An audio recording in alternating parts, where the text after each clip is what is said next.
الحمدللہ وحدہ والصلاة والسلام علی من لا نبی بعدہ اما بعد فاعوذ باللہ من الشیطان الرجیم بسم اللہ الرحمن الرحیم مرج البحرین یلتقیان بینہما برزخ لا یبغیان فبأی آلاء ربکما تکذبان۔ اس نے دو سمندر بہائے کہ دیکھنے میں ملے ہوئے ہیں، دونوں کے درمیان ایک ایسی رکاوٹ کہ دونوں ایک دوسرے میں خلط ملط نہ ہو سکے، تو اپنے رب کی کون کون سی نعمت کو جھٹلاؤ گے؟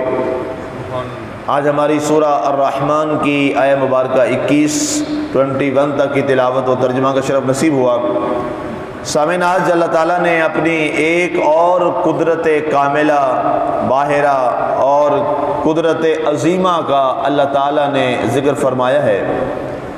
ارشاد ہوا مرج البحرین، اللہ کی ذات وہ ہے جس نے دو سمندروں کو آپس میں ملایا ہوا ہے۔ یلتقیان، اب وہ آپ جب ان کو دیکھتے ہیں تو نظر یہ آتا ہے کہ یہ دونوں سمندر اکٹھے۔ اللہ کا نظام دیکھیے، اس کا نظام قدرت دیکھیے۔ روایات میں آتا ہے کہ یہ بحر روم اور بحر فارس جو ہے، یہ دونوں سمندر ایسے ہیں، بحر روم اور بحر فارس، کہ اللہ تعالیٰ نے ان دونوں کو ایسا اکٹھا بنایا ہے کہ ظاہر ہے جب وہ چل رہے ہیں، ہم دیکھتے ہیں تو یوں ہی لگتا ہے کہ یہ آپس میں ملے ہوئے ہیں اور ایک ہی یہ سمندر ہے، لیکن اللہ تعالیٰ نے فرمایا بینہما برزخ لا یبغیان، لیکن میں نے ان دونوں کے درمیان اپنی قدرت کے ساتھ اور اپنی طاقت کے ساتھ ایک ایسا پردہ درمیان میں حائل کیا ہوا ہے کہ وہ آپس میں ملتے نہیں ہیں، تمہیں ملتے ہوئے نظر آتے۔ اب یہ قرآن پاک نے کتنے 100 سال پہلے یہ ارشاد فرمایا، اور آج ہمارے جتنے نیول کے لوگ ہیں اور ریسرچر ہیں ہمارے، وہ باقاعدہ طور پر انہوں نے اس پہ تحقیق کی، اور باقاعدہ ہماری جو ایک پوری میٹا فزکس ہے، جو ظاہر ہے یہ آپ کے یہ بادل بنتے ہیں کس انداز سے اور اس کی کیا کیفیت، اور یہاں کس پانی سے اٹھنے والے بادلوں کی کیا کیفیت ہے، یہ پوری فزکس ہوتی ہے، جسے میٹا فزکس بولتے ہیں۔ تو انہوں نے یہ آج ثابت کیا ہے کہ یہاں جو سمندر بہہ رہا ہے، یہ بحر روم اور بحر فارس، اس کا جو نیچے والا پانی ہے اس کا ذائقہ اور ہے، اور جو اس سے اوپر والا پانی بہہ رہا ہے اس کا ذائقہ اور ہے۔ ان میں سے ایک کا ذائقہ میٹھا ہے اور دوسرے کا جو ذائقہ ہے وہ کھاری ہے، ذرا کڑوا مائل ہے۔ اب سمندر جو ہے وہ آپس میں ملا ہوا اکٹھا ہے، لیکن اللہ تعالیٰ نے دونوں پانیوں کا نظام ایسا بنایا ہے کہ اگر آپ اسی اکٹھے پانی میں آپ نیچے جاتے ہیں تو وہ پانی جو ہے اپنے کیفیات کے لحاظ سے الگ ہے، اور جو اوپر بہہ رہا ہے سطح پر، آخری سطح پر جو ہے، اس کا جو ذائقہ ہے اور اس کے جو سارے انسٹرومنٹس ریسرچ کے حوالہ سے ہیں وہ الگ اور ڈیفرنٹ ہیں۔ تو اب یہ پانی ہے اکٹھا بہتا ہے، لیکن اللہ تعالیٰ کا قبضہ قدرت دیکھیے، اگر رب نہ چاہے پانی اکٹھا بھی چل رہا ہو تو وہ آپس میں مل نہیں سکتا۔ یہ مالک کی قدرت دیکھیے۔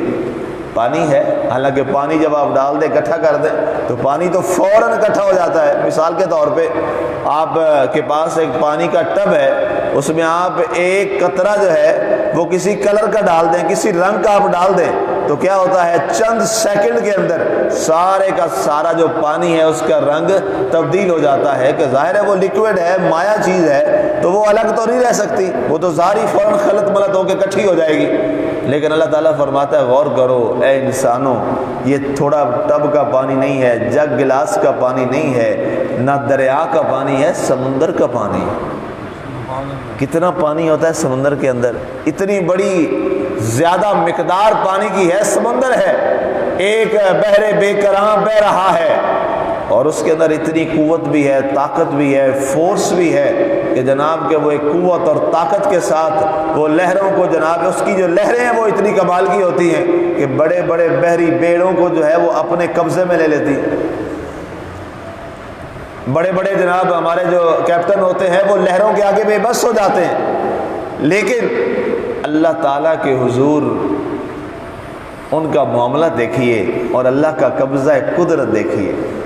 بنیادی طور پر اللہ تعالیٰ انسان کو یہ احساس دلانا چاہ رہا ہے کہ انسان کے اندر یہ شعور پیدا ہو جائے۔ یہ جو ساری مثالیں چل رہی ہیں، اللہ تعالیٰ اگر یہ نہ بھی بتائے، اللہ تعالیٰ یہ ہمارے تیسرے چوتھے دن سے مسلسل اسی طرح باتیں چل رہی ہیں، اللہ تعالیٰ کی قدرت کی اور اس کی قبضہ قدرت اور اس کی طاقت کی باتیں چل رہی ہیں۔ اگر اللہ تعالیٰ یہ بیان نہ بھی کرے تو اللہ تعالیٰ کی کوئی طاقت میں کمی نہیں آ جائے گی۔ اللہ طاقت والا ہے، وہ قوی ہے۔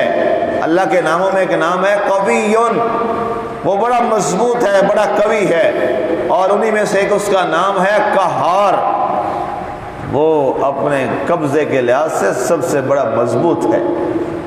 اس کے ناموں میں ایک نام جبار بھی ہے، وہ بہت بڑا جبار ہے، اس جیسا جبار کائنات میں کوئی نہیں ہے۔ اگر وہ اپنی گرفت کے لحاظ سے کافروں پر، لوگوں پر، مسلمانوں پر، نان مسلم پر، اپنے بندوں پر اگر وہ جبر پہ آ جائے تو فرعون کے جبر بھی اس کے سامنے عاجز آ جائے۔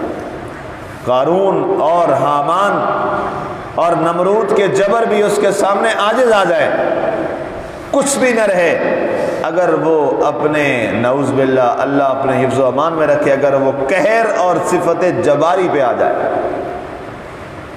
مالک چاہے، آج دنیا اتنی اس کی نافرمانی کرتی ہے، وہ چاہے تو ایک سیکنڈ کے جھٹکے سے سارے انسانوں کو سیدھا کر دے، سارے لوگ سجدوں میں پڑے ہوں۔ ارتھکویک آتا ہے جسے وہ آپ یہ زلزلہ کہتے ہیں، زلزلہ ایک سیکنڈ کے لیے آتا ہے، چند سیکنڈ ہوتے ہیں، منٹ بھی نہیں ہوتے، چند سیکنڈز کے لیے آتا ہے۔ ہر ایک کی زبان پر کلمے جاری ہوتے ہیں کہ نہیں ہوتے؟ جو جناب اس وقت گندے اور برے عمل میں بیٹھا ہو اور جناب جس کام میں لگا ہو اس کو سارے کام بھول جاتے ہیں، ساری عیاشیاں اور بدکاریاں اور برائیاں بھول جاتی ہیں۔ اگر اس نے اپنے منہ میں شراب کی بوتل بھی لگا رکھی ہے تو وہ بھی پھینک دیتا ہے۔ زلزلہ آ گیا اور زبان پہ اللہ اللہ حفاظت فرما، الامان الحفیظ کے جناب ذکر شروع ہو جاتے ہیں۔ یہ کیا ہے؟ یہ اس کی قدرت ہے، اس کی طاقت ہے۔ اللہ فرماتا ہے میں تو ایک جھٹکا سیکنڈ کا لگاؤں اور زمین کو ایسے جھٹکا دوں تو جناب تم سارے کے سارے سیدھے ہو جاؤ۔ اور اگر 1-1.5 منٹ کے لیے زلزلہ آ جائے تو بتائیے کیا کیفیت ہو جائے گی؟ یہاں زلزلہ آیا، آپ نے دیکھا وہ کیا صورتحال ہو گئی، پوری دنیا پھر سجدوں میں گری کہ نہیں گری؟ ساروں نے کہا جناب اللہ معاف فرمائے، اللہ کے حضور توبہ کرو، پھر صدقات بھی شروع ہو گئے، خیراتیں بھی شروع ہو گئی، پھر جناب اللہ سے توبہ بھی شروع ہو گئی، اجتماعی نمازیں اور دعائیں بھی شروع ہو گئی، اور جناب گڑ گڑا کے رونے بھی آ گئے، سارا کچھ۔ یہ میرے مالک کا کرم ہے کہ وہ ہمارے سارے گناہوں کو دیکھ کر پھر بھی وہ کرم فرمائی جا رہا ہے۔ اس نے ہمارے لیے راستے 2 الگ کر دیے ہیں، یہ نیکی کا راستہ ہے، یہ امن کا راستہ ہے، یہ اللہ کا راستہ ہے، یہ رسول کا راستہ ہے، یہ اللہ تعالیٰ کے پیارے بندوں کا راستہ ہے، اور یہ دوسرا راستہ ہے جو شیطان کا راستہ ہے، برائی کا راستہ ہے، گمراہی کا راستہ ہے، رسوائی کا راستہ ہے۔ ہمارے لیے دونوں راستوں کو ڈیفائن کر دیا، اور اس کی ڈیفائن کو کمپلیٹیشن کے لیے اللہ تعالیٰ نے قرآن پورا 30 پارے اللہ تعالیٰ نے ہماری ہدایت کے لیے اتار دیا۔ ایک ایک چیز کی رہنمائی کے لیے قرآن ہمارے پاس موجود ہے، اور جو چیز اس کی ایکسپلینیشن اور وضاحت کے لیے چاہیے وہ اللہ کے نبی کا اسوہ حسنہ ہمارے پاس موجود ہے۔ یہ 2 چیزیں فرمایا ان کو آپس میں تم نے ایسے مضبوط کر کے رکھنا ہے۔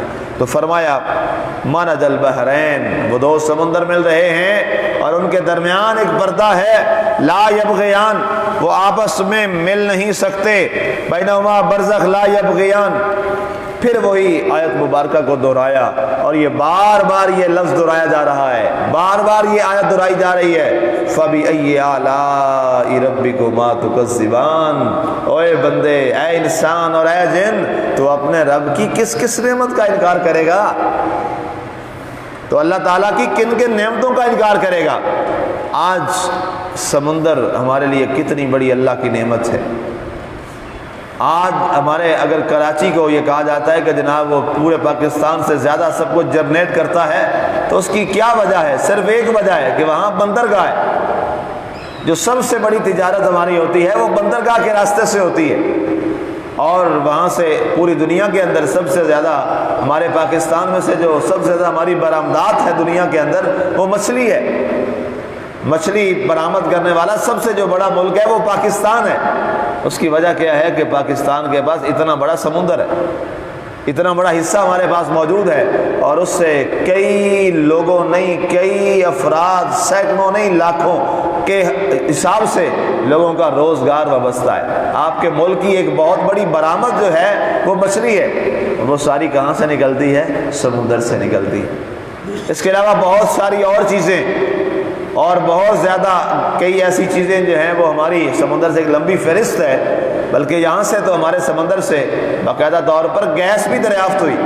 کیوں بند کر دیا گیا یہ اللہ اور اللہ کا رسول جانے، یا جو کرسیوں پہ بیٹھے ہیں ان کو پتہ ہے اس کو کیوں دبا دیا گیا۔ اللہ فرماتا ہے اس کے اندر ہم نے تمہارے لیے بڑی بڑی نعمتیں پیدا کی ہیں، سمندر کے اندر بڑی بڑی نعمتیں ہم نے پیدا کی ہیں۔ اے انسان، تو ان نعمتوں کو استعمال کرتا ہے اور کھاتا ہے، تو تو بتا ساری نعمتیں استعمال کرنے کے بعد پھر بھی اپنے رب کا انکاری ہو جائے گا؟ پھر بھی اپنے رب کے حضور نہ شکرہ ہو جائے گا؟ تو پھر سن لے، فَبِأَيِّ آلَاءِ رَبِّكُمَا تُكَذِّبَانِ، تو کتنی کتنی نعمتوں کا انکار کرے گا؟ یہاں تو تجھ پر میں نے اتنی نعمتیں عطا فرما دی۔ مسلمانوں، ہر روز ہمارے درس کا جو اختتام ہے وہ اس آیت پہ ہو رہا ہے۔ جب سے یہ آیت ہماری سورہ مبارکہ جو ہے اس سے آگے شروع ہوئی ہے، اس آیت پہ رات کو سوتے ہوئے ضرور ایک دفعہ غور کیا کر۔ رات کو سوتے ہوئے آنکھیں بند کر کے یہ آیت ذہن میں لائیے۔ عربی نہیں آتی، اردو تو سب کو آتی ہے، تو اپنے رب کی کس کس اور کون کون سی نعمت کو جھٹلائے گا، یہ سوچ کے، اور پھر اپنے دن کے اعمال کو بھی دیکھنا، اور پھر سوچنا مالک تو نے مجھے اتنا کچھ دیا تھا، میں نے سارا دن آج شام بستر پہ آیا ہوں، میں نے تجھے کیا دیا؟ مجھے سوال کا جواب ملے نا اپنے ضمیر سے، اس آواز کو ضرور سننا، اور ہماری ضرور انشاءاللہ اصلاح ہو جائے گی۔ اللہ ہمیں عمل کی توفیق عطا فرمائے، آمین۔ وما علینا الا البلاغ المبین۔